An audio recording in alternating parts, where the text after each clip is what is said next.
Welcome to Real Clear Radio Hour, brought to you by the Competitive Enterprise Institute. I'm your host, Bill Frezza.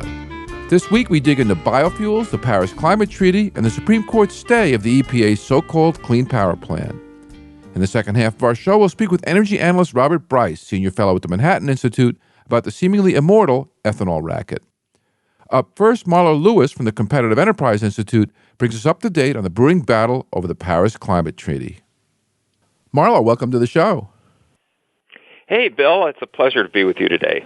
Marlo, among the names you've been called by detractors, Dirty Energy's best friend comes up first when I Google your name. Let me quote from the hatchet job that bears that title. Marlo Lewis, a man with a PhD from one of the most distinguished universities on the planet, honestly wants the Keystone XL pipeline built for little more than his personal pleasure so he can give the finger to people who care about the environment. Marlo, you've probably done more than any other activist I know to bring the right and the left together on multiple issues. How did you manage to make environmental doomsayers so mad? Well, Bill, I think you've got to consider the source here. It's the Smog blog. And those are the guys who published a fake memorandum that allegedly exposed the Heartland Institute as a Koch-funded conspiracy. And they refused to apologize or retract any of their allegations even after the document was immediately and completely exposed as a fraud. So what we're dealing here with these particular people are shameless partisans. And so I assume that they see me as an effective advocate for free market energy. And so that's why they think they have to speak trash about me. What is it about the university government global warming complex that makes zealots go straight to demonization in an attempt to bludgeon critics into silence rather than engaging in substantive dialogue? Well, Bill, it's often said that today's so-called progressives believe that saving the planet is a holy crusade, and so they will denounce as heretics or worse anyone who doesn't accept their creed, their so-called consensus. But I think you and I both know lots of people of faith who don't behave anything like that. I have to suspect that zealotry in politics is often just a rationalization for desiring power without accountability. It's the age-old tyrannical impulse that has plagued politics from time immemorial, and it's the reason why we have a constitution, to keep that impulse in check. These progressives believe that government exists to bankrupt industries they don't like and to control how the wealth of society is invested and distributed. So why should we be surprised when people with a thuggish agenda sometimes behave in a less than gentlemanly manner? Well, there's another Donnybrook coming up just in time for Earth Day, and that's the ratification or presidential approval of the Paris Climate Treaty or Paris Agreement, depending on your politics. What is this fight all about? President Obama negotiated a new climate treaty in December. It's called the Paris Agreement. And he knows that if he follows the Constitution, if he follows Article 2 of the Constitution and submits it to the Senate for its review, for its advice and consent, it's dead on arrival. There was no chance, even when Democrats had a majority of seats in the Senate, that the Senate would ratify new international climate commitments. So President Obama is pretending that it's not a treaty so that he can approve it, in effect ratify it on behalf of the United States and make the United States a party to it with the stroke of a pen by his sole executive action. So this is another one of Obama's typical end runs around Congress, around the separation of powers, and around the Constitution. Well, was the Kyoto Protocol a treaty ratified by Congress, or was it an agreement unilaterally approved by then President Clinton? It was a treaty, but it was not ratified by the Senate because Bill Clinton, although he signed it, he did not submit it to the Senate for its review because he knew the Senate would vote it down. The difference between President Clinton and President Obama, however, is that President Clinton never pretended that he could make the United States a party to the Kyoto Protocol with the stroke of a pen.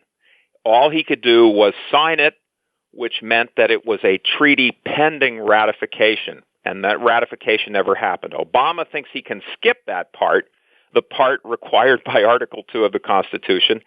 Obama thinks that by himself, acting alone, he can consent for the United States to be bound by the Paris Agreement.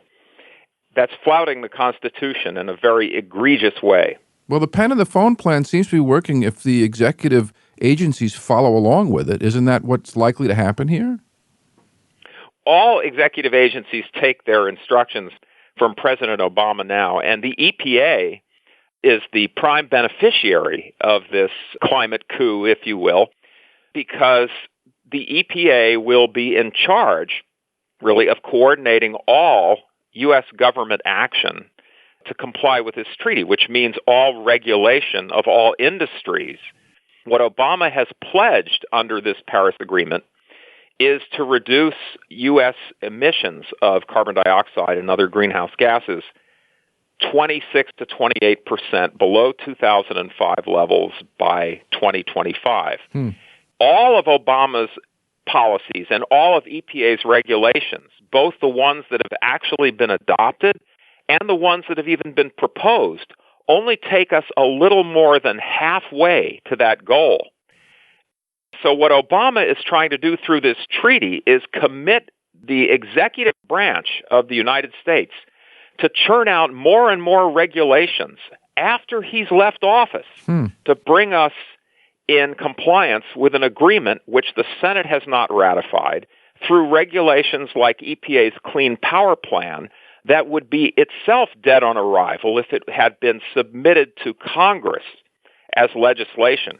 The Clean Power Plan is turning into a cap-and-trade program, just like the Waxman-Markey bill of 2009 that the Senate pulled the plug on because they knew they couldn't pass it without paying a huge political cost in the 2010 elections. The House did pay a huge political cost in 2010 for approving cap-and-trade. That's why Democrats lost control of the House. The Senate, reading the tea leaves, said, we're not going to put our fingerprints on this. So Democrats retained control of the Senate after the 2010 elections. But what Obama wants here is to have a treaty that obligates EPA to continue to churn out policies that could not be enacted if they were submitted to the people's representatives in Congress. Marlo, whether you call the Paris Climate Agreement a treaty or not, how are its provisions supposed to be enforced? The treaty is constructed out of numerous what are called procedural obligations. These mostly have to do with reporting and monitoring, but what you report on and monitor are the so-called substantive obligations. Now, the procedural obligations are in some sense understood to be legally binding.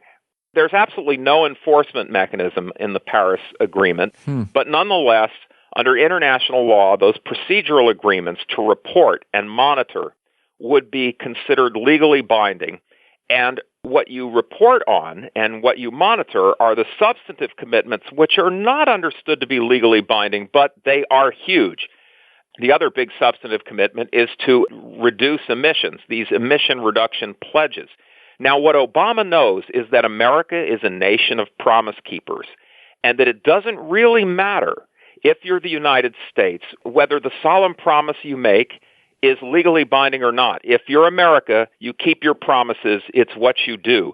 So what he's counting on is tricking the American people, fooling them into believing that we are, in fact, a party to this agreement, this treaty. We're not. We're not until the Senate ratifies it. But if he fools enough people to believing that he has made us a party to it, he is expecting that Americans will demand that their leaders keep their promises.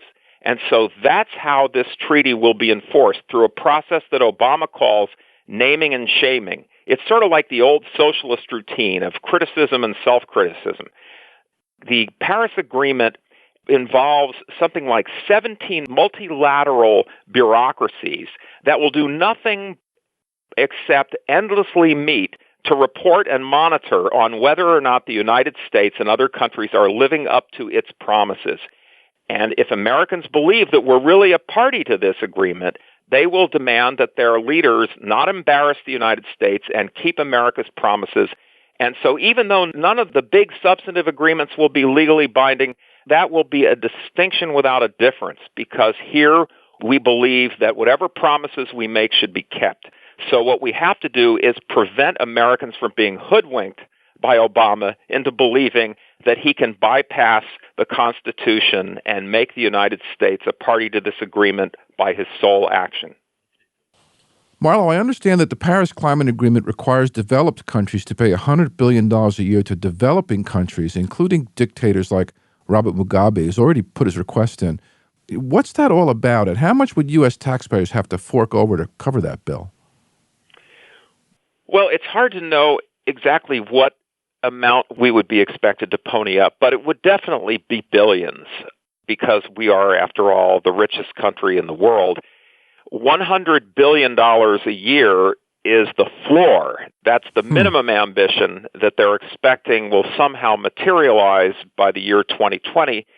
And the head of the Green Climate Fund, which is one of the main funding agencies established by the Paris Agreement, a person named Hella Chekruhu, is expecting that in short order, this $100 billion a year transfer of wealth from the poor taxpayers in rich countries to the rich non-taxpayers in poor countries, he's expecting that this will have to go up to $450 billion a year. So we're looking at a wealth transfer of literally trillions of dollars.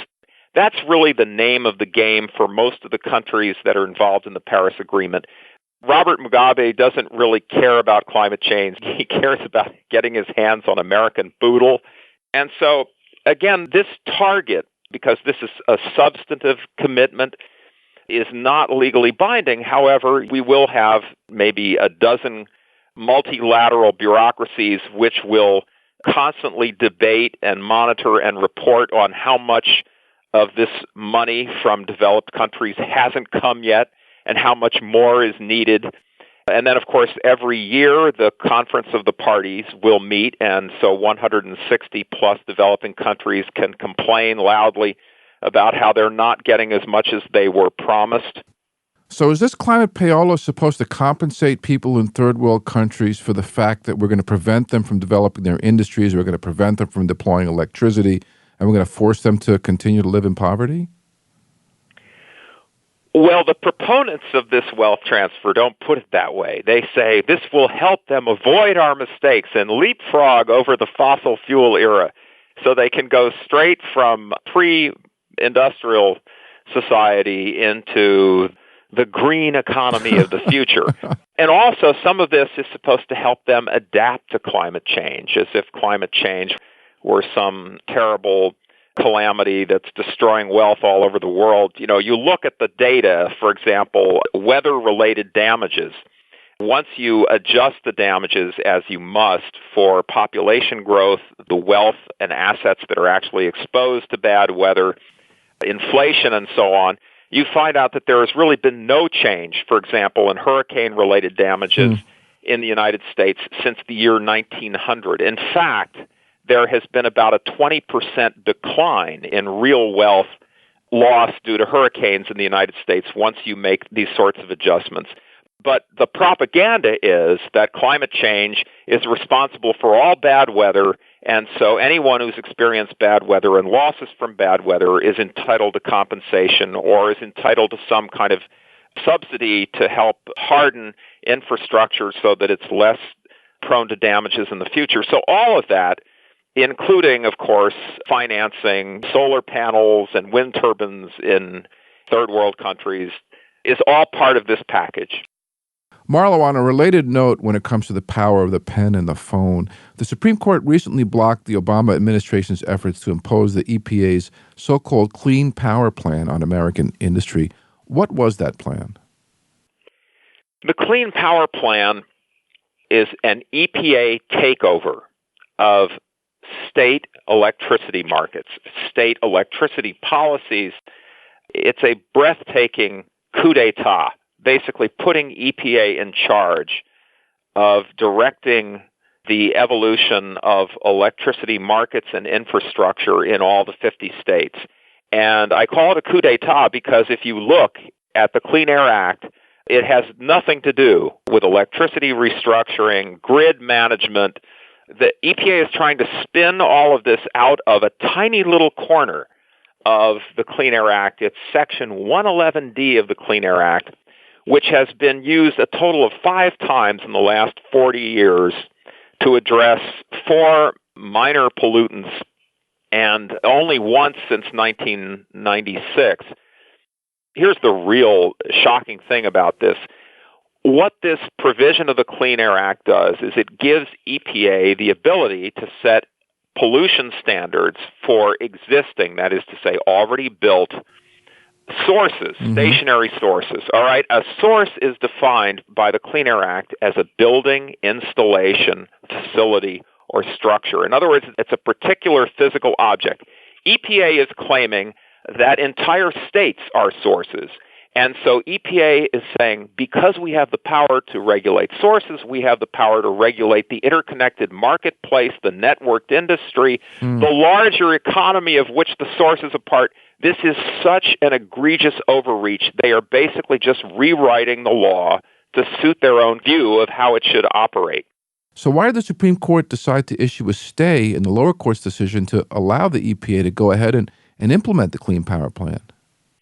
To issue a stay, at least 5 of the justices had to believe that the petitioners who were trying to overturn the rule would likely succeed on the merits. In other words, 5 of the justices agreed with the petitioners, West Virginia, Oklahoma, Texas, and 26 other states, that the Clean Power Plan is illegal. Also, they had to agree that if they didn't put a hold on this regulation, if they didn't halt it in its tracks, it would do irreversible harm to the states who were to be regulated by this rule. And in fact, they would be. For example, coal-fired power plants have already started to shut down, anticipating that they would have no future under the Clean Power Plan. Also, it costs the states, and therefore state taxpayers, millions of dollars to go through the exercise of developing implementation plans to comply with the Clean Power Plan. So here was the thinking of the court. We don't want EPA to inflict losses on this industry and these taxpayers that will never be recovered when we finally get around to overturning the rule. So we are going to put a stop to it now so that these damages won't occur while the rule is being litigated. So how long is it likely to take for the underlying lawsuits triggering the Supreme Court stay to work themselves out? It could take a year or 2 or maybe more. The lower court, the D.C. Circuit Court of Appeals, is going to hold oral argument on the case in June, and then it might take the lower court a couple of months to finally make its decision. However that decision turns out, we know that it will be appealed to the Supreme Court, and then the Supreme Court will have to schedule it, and then the Supreme Court will have to hear the case. So it very likely will last, this litigation will last well into 2017. What's the relationship between Obama's Clean Power Plan and the Paris Climate Agreement?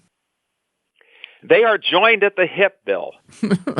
There's a very close relationship here. In fact, to a great extent, President Obama negotiated the Paris Agreement in order to protect the Clean Power Plan from legislative and litigation attack, because what he will claim is that America has promised to comply with this treaty, but the only way we can comply with the treaty is by implementing the Clean Power Plan, other EPA climate regulations that have already been adopted, others that have been proposed, and others not even proposed. For example, one of the things, this was really amazing to me, the top U.S. climate negotiator, Todd Stern, actually filed a declaration with the Court of Appeals opposing the stay that was requested of the Court of Appeals, which they turned down. But Stern's argument to the Court of Appeals was, you can't put the Clean Power Plan on hold because that will jeopardize our negotiating position in the Paris Agreement. Interesting. And so for the Paris Agreement now makes the Clean Power Plan not just a domestic affair, but something we have promised to the world. It's too important now for courts to tamper with. I mean, the chutzpah of this line of argument is breathtaking. In a nutshell, the Paris Agreement is designed to politically harden the Clean Power Plan and other Obama domestic climate policies from both legislative attack and litigation in the courts. If both the Clean Power Plan and the Paris Climate Agreement are ultimately enacted with a stroke of the president's pen, can the next president rescind them in the same way? Let's take them one at a time.